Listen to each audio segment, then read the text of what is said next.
Hello, Chevrutas. This week we are on to our next chunk of Heschel's book. And I've talked to a bunch of you, and I understand that this text is both exciting at times and very challenging at others.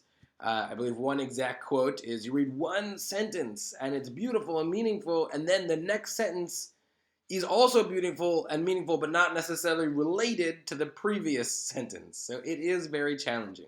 So, as per suggestion, I still encourage you to read the whole section, but I'm also going to give you an out, a one small couple page section.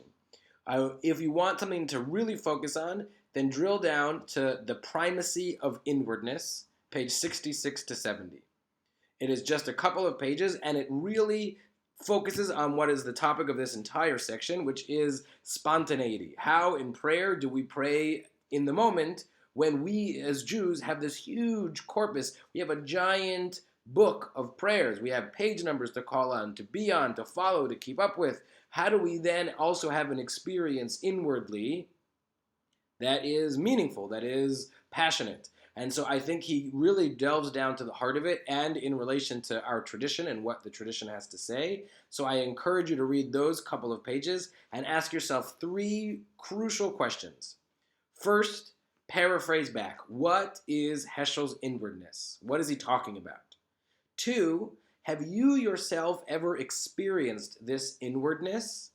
Or have you at least seen someone else who you think has experienced this inwardness?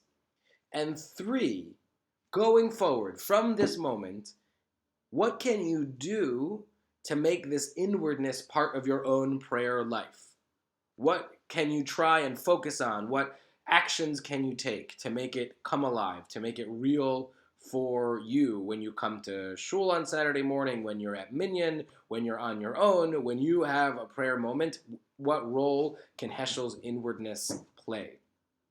I am very excited for each of you to take on the challenge. Remember always that Heschel is a lifelong pursuit of understanding.